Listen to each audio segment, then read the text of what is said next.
Hi, everyone. This presentation is called How to Embody Your Higher Self in Daily Life. And so, what is the higher self? Let's just start there. The higher self, for the purposes of this presentation, is the part of you that informs you what feels right through and through. We could also call it your spiritual and existential magnetic north. We could say it's your inner standard of what feels good, what feels right, and what feels appropriate in a given moment. And this transcends conventional morality, social rules, and norms.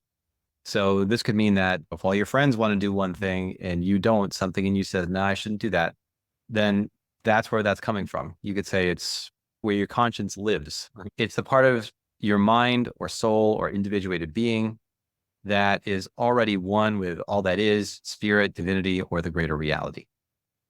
There are techniques out there that are more transcendent in nature that aim to get you in touch with your higher self. For example, William Buhlman has a book called Higher Self Now that uses out of body type techniques like astral travel, but you're going to a higher dimension than that to access your higher self in a native dimension. And you can also make contact with your higher self through meditation. But in this presentation, we're assuming that if you pay attention to the signals that you even feel in your own body, that is actually a manifestation of your higher self. And it's something that you can listen to and pay attention to and cultivate a relationship with on a daily basis. So, what are some practical tips for knowing and embodying our higher self? I've got a list of them here, and I'm going to go through them briefly. One is skillfully using our sense of regret. Now, there's some material out there in the spiritual and self-help worlds that say you should really have no regrets. You should get rid of regret. And that is fine for things that you have intense, unprocessed regret over that get in the way of your daily life and that keep you from functioning. So for regret that's that intense and severe and pervasive, we want to resolve that, whether through therapy or other kinds of therapeutic transformative work that help you process that regret. The opposite extreme, however, is an instruction to have no regrets.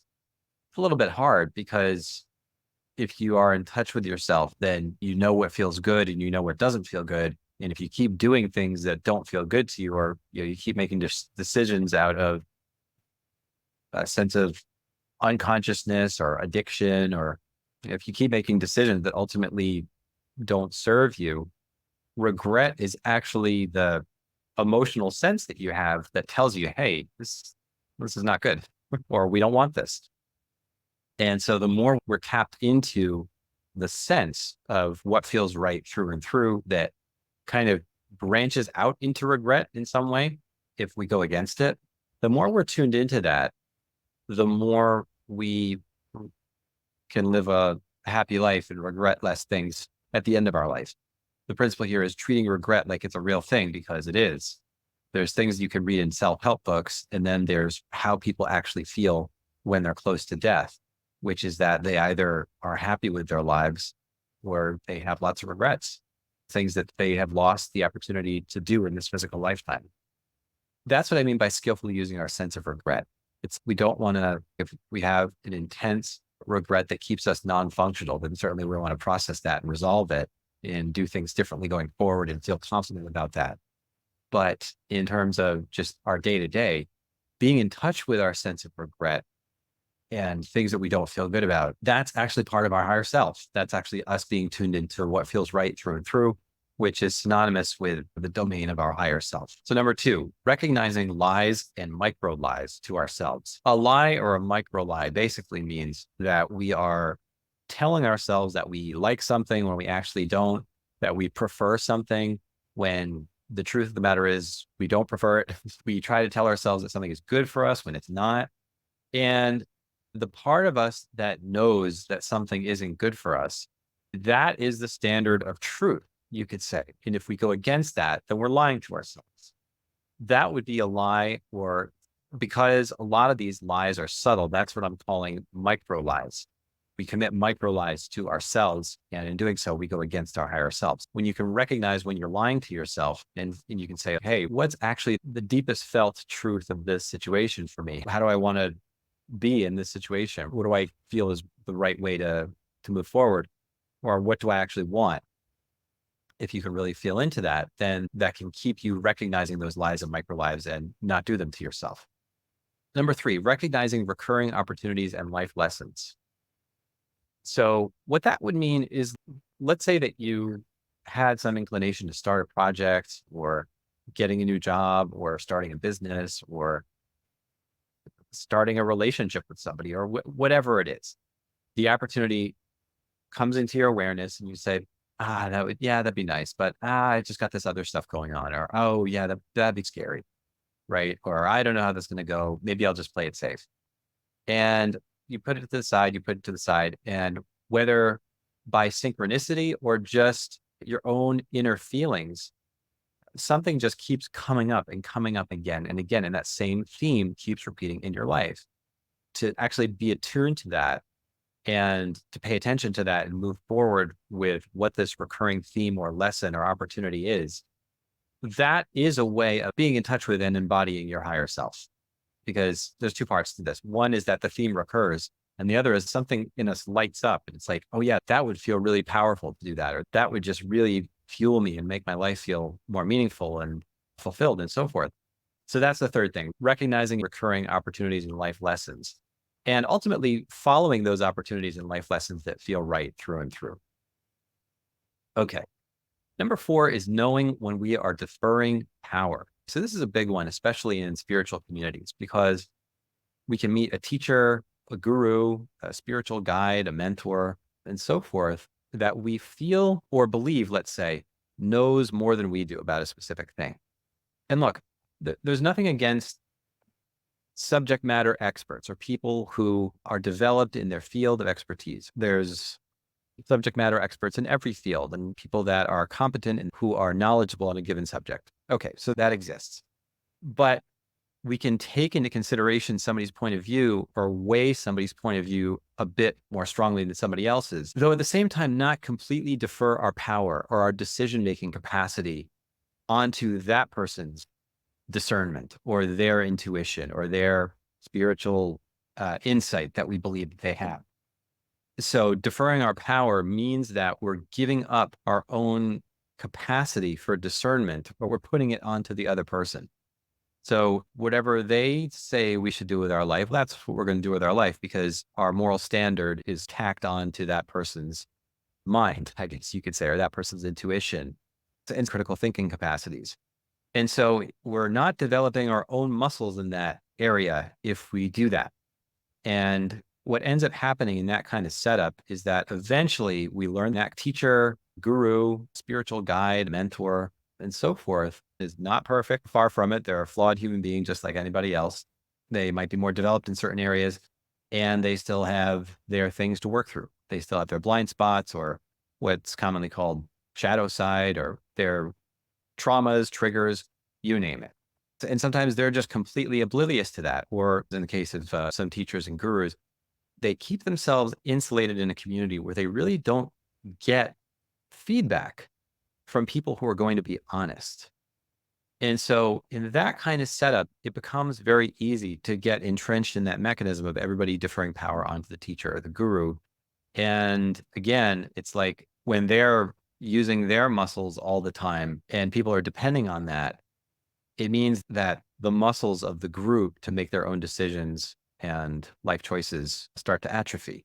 And it becomes a big disappointment for everybody to know that person is not perfect. And so I think that part of that maybe is just human nature, but if you can avoid it, it's advisable to have your eyes open in a situation like that. Know what you're getting out of that interaction where you're deferring your power onto that person, because ultimately we can ask ourselves this: what part of us feels that teacher or that guru is in touch with universal spiritual truths? What is it in us that makes us believe that about them? That is our own intelligence at work, developed to whatever degree it is. That's our discernment at work, developed to whatever degree it is. Something inside of us said, hey, that one knows things. Why is that? And the reason that's an important question is because we can't get around using our own decision-making capacities and using our own power. Even if we tried to give all of our personal will or power up to the guru or whatever, that is still an act of our own volition. That's still something that we're doing. It's a choice that we're making. In some spiritual groups, the leaders might believe that, oh, what keeps this group together is the fact that I'm in touch with spiritual wisdom and all the group members know this about me. And that is actually not true. What keeps the group together in that kind of setup, if there's a lot of deferral of power going on, what keeps the group together is the group's choice to defer power and to defer authority, or I guess abnegate authority and sovereignty onto the leader, if that makes sense. So that's what keeps the group together. It's the choice of individuals to do that, even if the choice is made a bit less consciously. That is what keeps the group together. And the choice of the teacher also to entertain that setup or to enable it. So again, I don't know if those situations can be scrubbed out of human nature. I don't know if that's true because biologically we are herd animals. But it's important to know that we're doing that and to go into those situations with our eyes open and to know what we're giving and to know what we're getting and to just be conscious of that. And the thing is that often, if we're really conscious of our deferring of power and we have enough painful experiences of what that ends up doing, then something in us clicks on and says, okay, I don't want to do this anymore. No more gurus. And I am personally in favor of democratizing spirituality to the point where techniques are just something that people can learn and can learn to be in touch with your own spiritual truth. And you don't need to be dependent on somebody else just because it's a much cleaner setup that way. Then you get to be a fully developed individual who's not tethered to another limited individual. You're tethered really to your own higher self. And to me, that is one of the goals of liberation. Okay. Number 5, honoring our own process. So we might read on the internet or in books or see YouTube videos or other materials about people's maps that they've made about their own experience. This happened and this happened and this had to happen before this other thing happened. And that's how it goes. And this map or process is universally true. Maybe.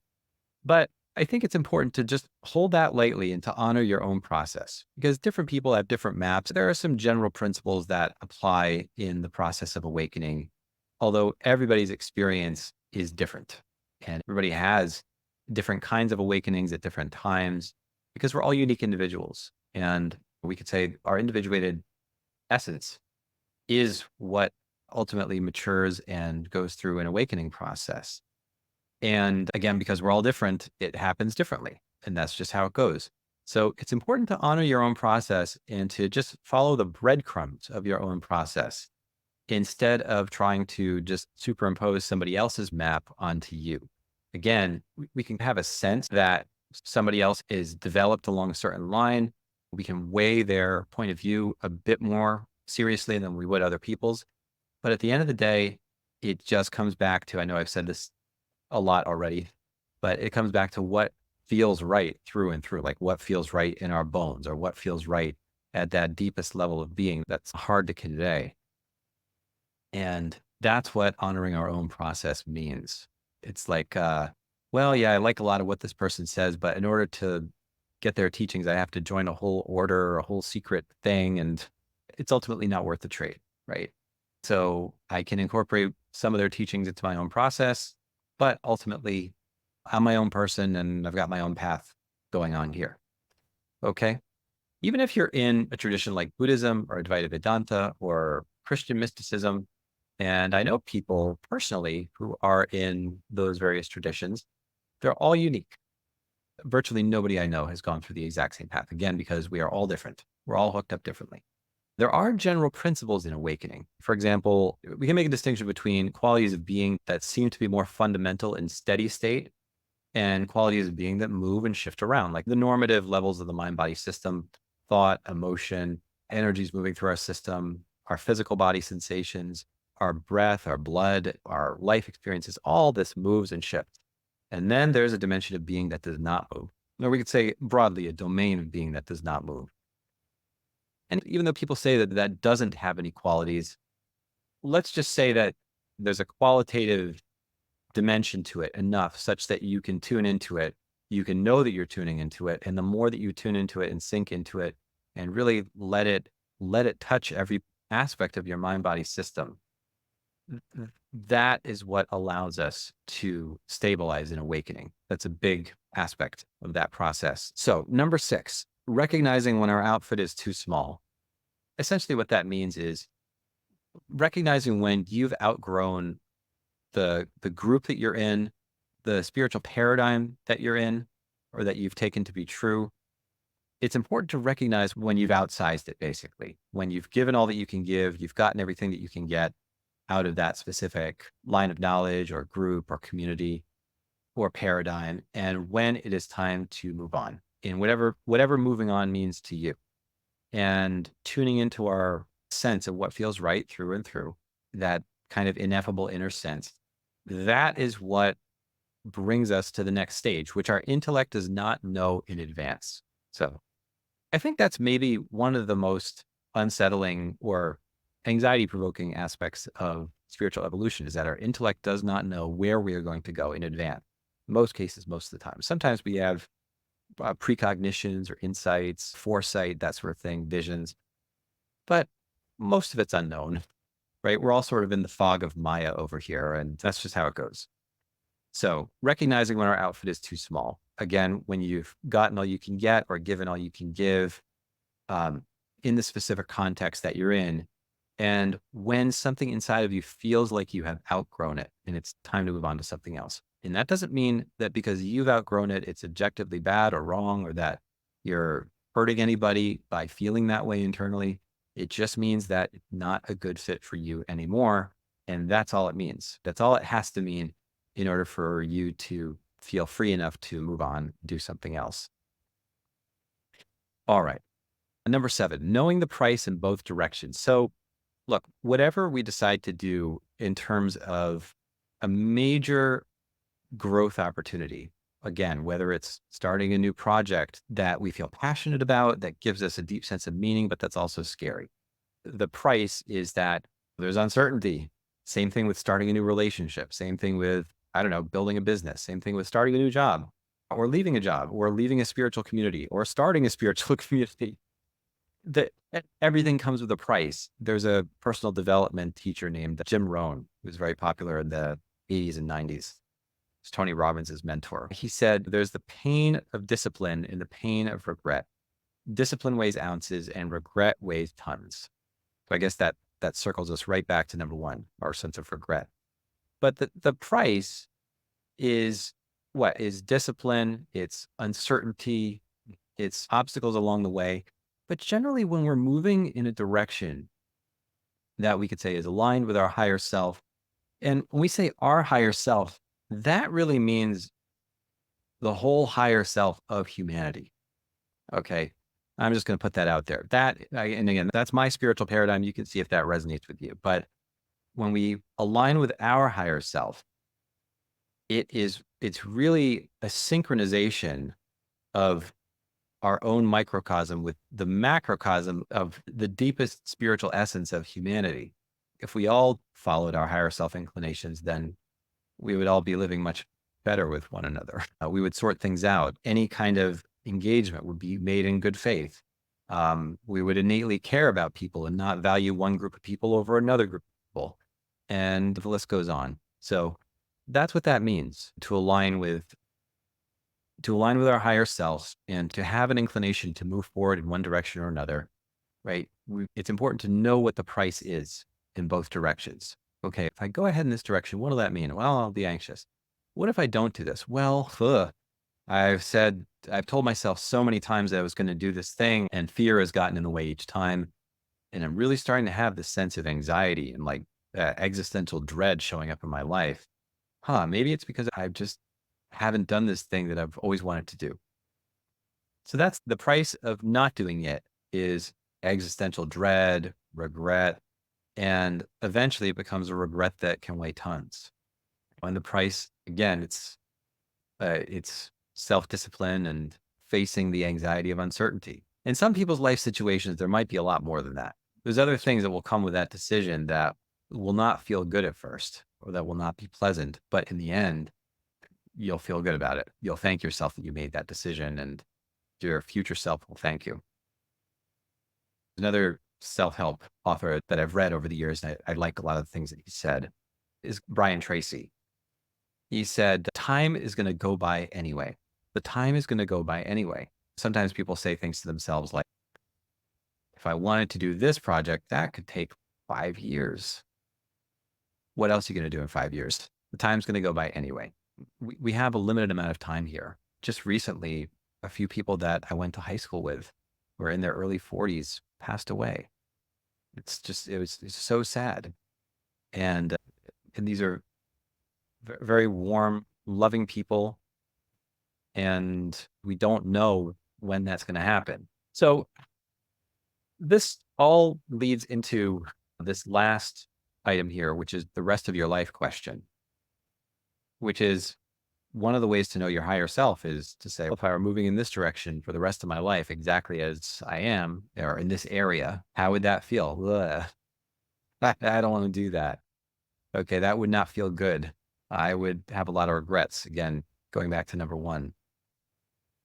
Okay, but that's a power question, right? That's a real power question that we can use. If something remained the same way for the rest of our life, how would that be, right? And if it wouldn't feel good to us, then we can start to plan. Oh, what do I want to do? I guess before we plan, we ask ourselves, what would I want to do? How would I want my experience to be different? And you can start to make a list and then say, okay, well, how am I going to do that? And then you can start to put in some discipline on a daily basis, just moving towards that thing, or at least a weekly basis, right? I know that maybe some people are going to hate this analogy.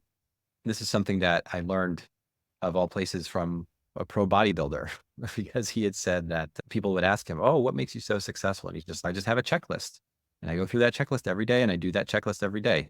I lift this many weights. I eat this much in calories and protein and I get enough sleep.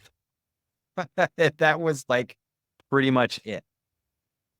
And it makes sense. The more you are able to funnel with specificity what feels right through and through to you into something like a daily checklist or something that you're putting discipline into regularly to move towards that thing.